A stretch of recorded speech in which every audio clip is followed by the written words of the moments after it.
Independent Urdu کے ناظرین کو آداب، میں ہوں ہارون رشید۔ آج ہم بات کریں گے جمعے کے روز پیرس میں فائنینشیل ایکشن ٹاسک فورس جو ہے FATF، اس کا ایک ریویو اجلاس ہوا ہے اس ہفتے، اور اس میں پاکستان کا کیس بھی دیکھا گیا ہے۔ تو کل توقع ہے کہ اعلان کیا جائے گا FATF کی طرف سے کہ پاکستان گرے لسٹ میں رہتا ہے، بلیک لسٹ میں جاتا ہے یا کسی اور لسٹ میں جاتا ہے، اس کا تعین وہ کل کریں گے۔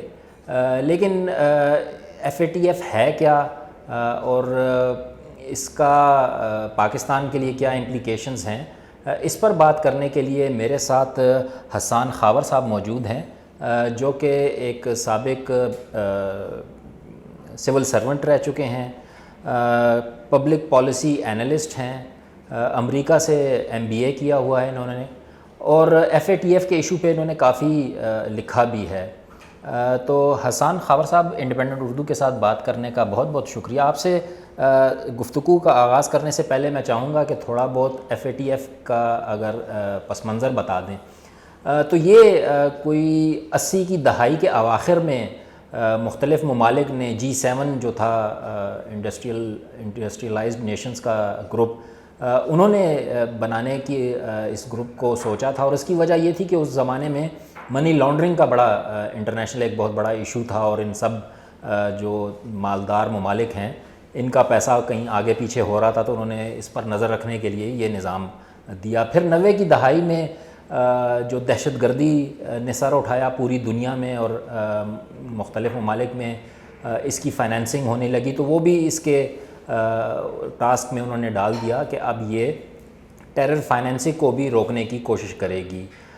تو اس وقت سے یہ سلسلہ چل رہا ہے۔ اس میں پاکستان کو بھی کوئی 40 کے قریب کنڈیشنز دی گئی تھیں کہ پاکستان کا جو فائنینشیل سسٹم ہے اس میں وہ کمزوریاں ہیں جسے دور کرنا ہوگا، ورنہ جو الزام لگتا رہا ہے کہ یہاں پر ٹیرر فائنینسنگ ہوتی ہے اور یہاں پر مبینہ طور پر دہشت گرد گروپ جو ہیں وہ بآسانی اپنے جو کاروائیاں ہیں وہ فائنانس کرتے ہیں، تو اس کو روکنے کے لیے، اور اس میں بھارت کا بھی کافی کلیدی پریشر رہا ہے کہا جاتا ہے، اور بھارت کے کہنے پر ہی یہ گروپ جو ہے پاکستان کے کافی کڑی نگرانی کر رہا ہے۔ تو حسان صاحب یہ بتائیں کہ کوئی کچھ فگرز چل رہے ہیں کہ کوئی 29 نکات تھے، کوئی کہتا ہے 40 نکات تھے جو ٹاسکس دیے تھے پاکستان کو مئی جون میں شاید FATF نے، کہ وہ آپ نے پورے کرنے ہیں ورنہ آپ کو ہم بلیک لسٹ میں ڈال دیں گے۔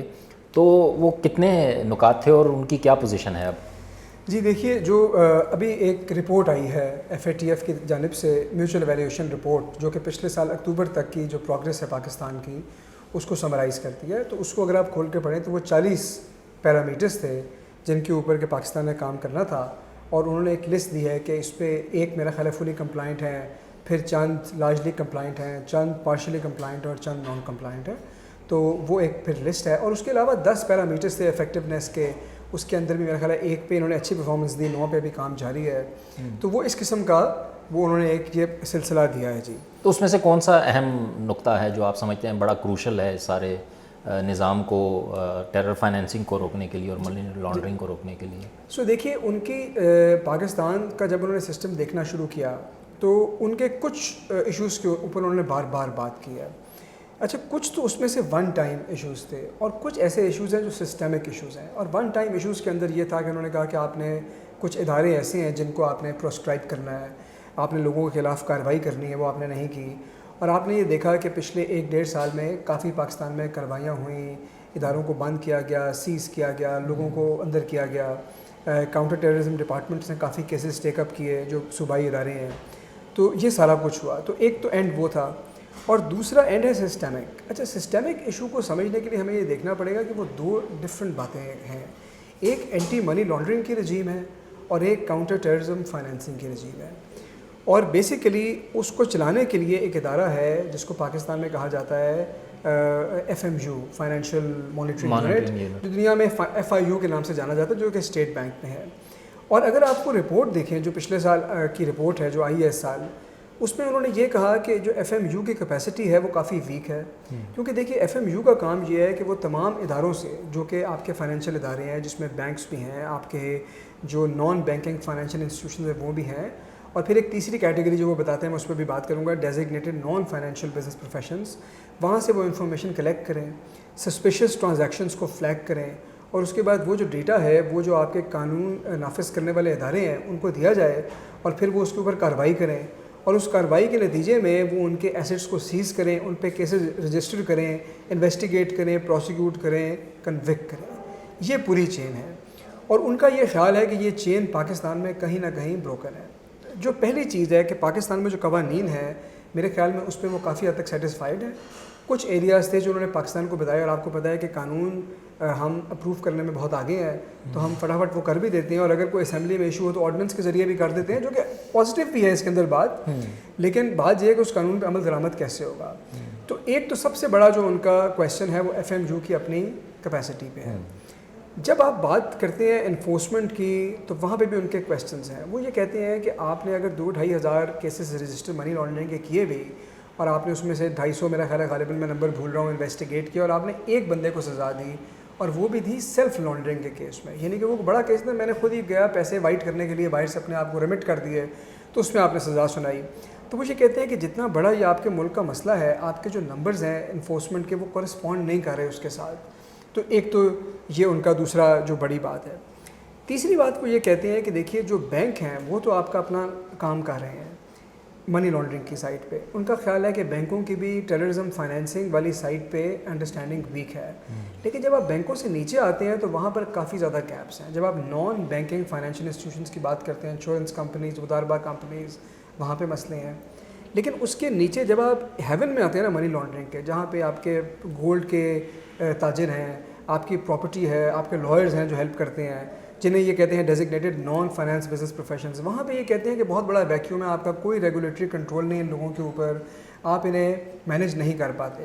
اور آخر میں وہ کہتے ہیں کہ جو آپ کی آن دا گراؤنڈ کیش کی موومنٹ ہے, کیونکہ جب آپ حوالہ ہنڈی کی بات بھی کرتے ہیں تو آخر میں جب سیٹلمنٹ ہونی ہے تو کیش کا ایک فلو ہونا ہے, تو وہ کہتے ہیں کہ وہاں پہ بھی آپ اس کیش کو, اپنے کیش کوریئرز کو مناسب طور پہ نہیں روک سکے. تو یہ وہ چیزیں تھیں جن پہ انہوں نے اعتراضات اٹھائے, اور اب پاکستان کہہ رہا ہے کہ کچھ کے اوپر ہم کمپلائی کر رہے ہیں, کچھ کے اوپر کام جاری ہے. تو یہ وہ ڈسکشن ہے بیسیکلی. اچھا, اور اس میں یہ جو آپ نے کیش فلو کا کہا, کراس بارڈر کا بھی انہوں نے نقطہ اٹھایا کہ اس پہ بھی کوئی آپ کا میکینزم نہیں ہے, آپ کا کوئی افیکٹو مانیٹرنگ اس کی نہیں ہے, کوئی بھی پیسے اٹھا کے افغانستان چلا جائے, ادھر چلا جائے, وہ بھی ہے. لیکن ایک جو میں نے وہ رپورٹ میں دیکھا تو ان میں ایک شکایت جو ان کی طرف سے تھی کہ اعداد و شمار کوئی نہیں ہے, جو آپ لوگوں نے ڈیٹیلز یا انفارمیشن دی ہے اس پہ وہ کچھ کر نہیں سکتے, اس کو پروسیس نہیں کر سکتے. تو وہ ان بلٹ پاکستان کے مسئلے ہیں یا جان بوجھ کے آپ سمجھتے ہیں کہ دیا نہیں؟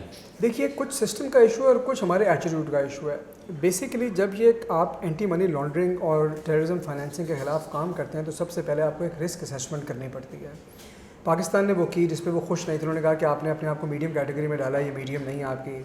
ایک بات میرا خیال ہے جس کی آپ ریفر کر رہے ہیں, انہوں نے کہا کہ یہ رپورٹ آپ نے اس کا کوئی ورژن پرائیویٹ سیکٹر کو بھی دینا تھا تاکہ وہ سمجھیں کہ یہ کیا رسکس ہیں اور ہم نے ان رسکس کو کیسے میٹیگیٹ کرنا ہے. تو آپ نے وہ بھی نہیں کیا.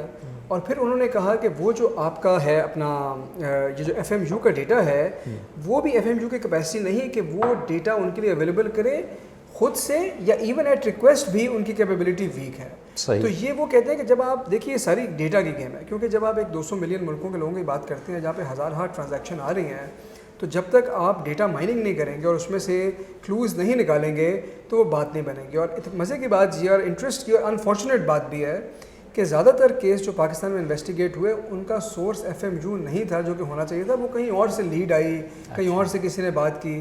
تو اس کا مطلب یہ ہے کہ یہ FMU کے تھرو وہ انٹیلیجنس کا جو سسٹم ہے وہ چل نہیں پا رہا. اچھا جی, اب یہ بتائیں کہ یہ جو رپورٹ آپ نے دیکھی, ہم تو اسپیکولیٹ ہی کر سکیں گے, لیکن کتنا خطرہ ہے کہ گرے لسٹ سے بلیک لسٹ میں جا سکتا ہے پاکستان؟ دیکھیے کچھ اس میں سیاست ہے اور کچھ اس میں میرٹ کی بات ہے. پہلے ہم میرٹ کی بات کرتے ہیں.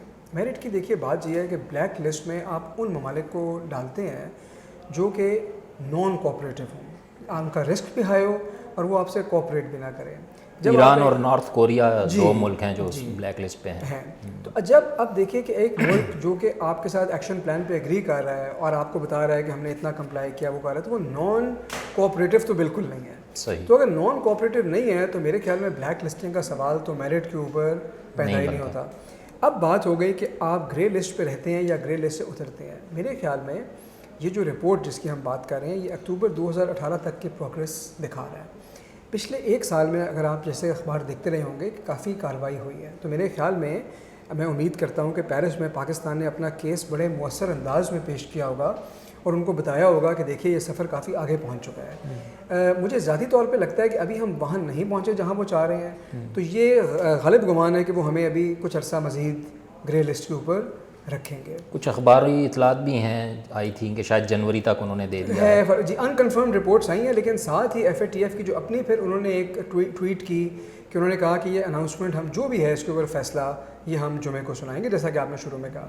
اور سیاست پہ میں آپ کو ایک بات بتا دوں کہ دیکھیے کسی بھی اگر ملک کو آپ نے بلیک لسٹ پہ ڈالنے کی قرارداد پیش کی ہے تو آپ کو 3 ملکوں کے ووٹ چاہیے اس کو ویٹو کرنے کے لیے. اچھا. اور جو لگ رہا ہے کہ ابھی جس طرح ملیشیا یا ترکی یا چائنا ہمارے ساتھ ہے تو اگر امریکہ کی سپورٹ نہ بھی ہو, میرا نہیں خیال کہ امریکہ اس وقت چاہے گا ہمیں بلیک لسٹ کرنا, لیکن اگر نہ بھی ہو تو ہمارے پاس مجھے لگتا ہے کہ پولیٹیکلی وہ ویٹو کی اسپیس بھی موجود ہے. تو پولیٹیکلی بھی مجھے لگتا ہے کہ آر بیسز آر ویل کورڈ. اچھا. اور خدا نخواستہ ہو جاتا ہے اگر ان اینی کیس ہم ایک تھیوریٹیکل کویشچن ہم ڈسکس کر لیتے ہیں تو اس کی کیا امپلیکیشنز ہوں گی؟ کچھ لوگ کہتے ہیں کہ اس سے یہ جو CPEC پروجیکٹس ہیں باہر سے جو انویسٹمنٹس آنی ہیں یہ ساری متاثر ہوں گی. وہ اس میں پھر کیا پروسیس ہوگا اگر ہوتا ہے خدا نخواستہ؟ دیکھیے بہت انفارچونیٹ, یہ ان لائکلی, لیکن اگر خدا نہ خواستہ ایسے ہوتا ہے تو یہ پاکستان کے لیے بہت انفارچونیٹ ہوگا. کیونکہ پاکستان ویسے ہی ایک دورائے سے گزرا ہے, ایک فائنینشیل کرائسس کا شکار ہے. IMF کا پروگرام چل رہا ہے.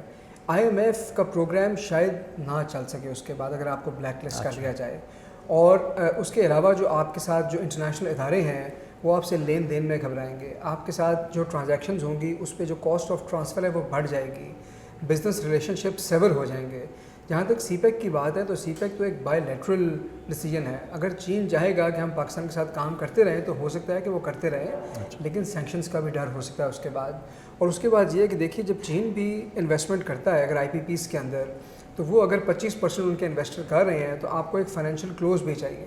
اور اگر آپ اس میں کوئی فنڈنگ باہر سے کمرشل بینکوں سے ڈال رہے ہیں تو وہ بھی کافی مشکل ہو جائے گی. اور اس کے علاوہ پھر لوکلی آپ کو پتہ ہے کہ آپ کا اسٹاک مارکیٹ, آپ کا مارکیٹ سینٹیمنٹ, FDI ڈپ, تو بہت سارے ایسے طریقے ہیں جہاں پر یہ پاکستان کو نقصان پہنچا سکتا ہے. لیکن آپ نے خود جس طرح فرمایا کہ اس میں کافی آپ کو پتہ ہے پالیٹکس, اور آپ نے کہا کہ ایران اور نارتھ کوریا ہی ہیں, تو یہ کوئی اتفاق تو نہیں کہ دنیا میں صرف وہی 2 ممالک جن کے پالیٹکس کے اندر بھی ایشو ہیں صرف وہی بلیک لسٹ ہے. مسائل تو اور بھی جگہ پہ ہیں. تو مجھے لگتا ہے کہ اگر آپ دیکھیں ایک ان بائسڈ ویو تو پاکستان کی سیاست ایران اور نارتھ کوریا کی سیاست سے کافی مختلف ہے.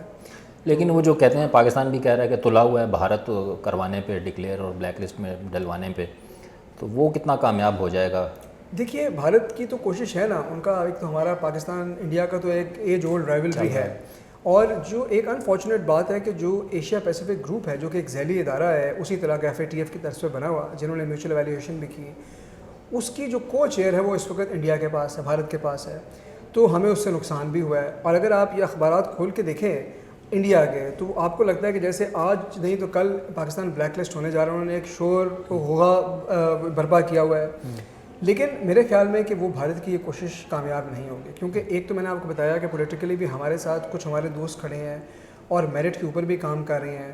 اور پاکستان میں آپ دیکھیے کہ حماد اظہر صاحب جو EAD کے وزیر ہیں وہ ہیں فوکل پرسن, لیکن آپ نے اخباروں میں پڑھا ہوگا کہ DG ملٹری آپریشنز بھی ایک ان کا کاؤنٹر پارٹ ہے جو ساتھ کام کر رہے ہیں. اچھا. جس سے یہ نظر آتا ہے کہ پاکستان کے اندر یہ سیریسنیس ہے, بیکاز اس میں بہت سارے ایسے تھریڈز ہیں جن کے اوپر ہمیں ملٹری کی سپورٹ چاہیے. تو اگر DGMO بھی اس کے اوپر کام کر رہے ہیں, سول گورنمنٹ بھی کام کر رہی ہے, تو کافی سیریسنیس ہے.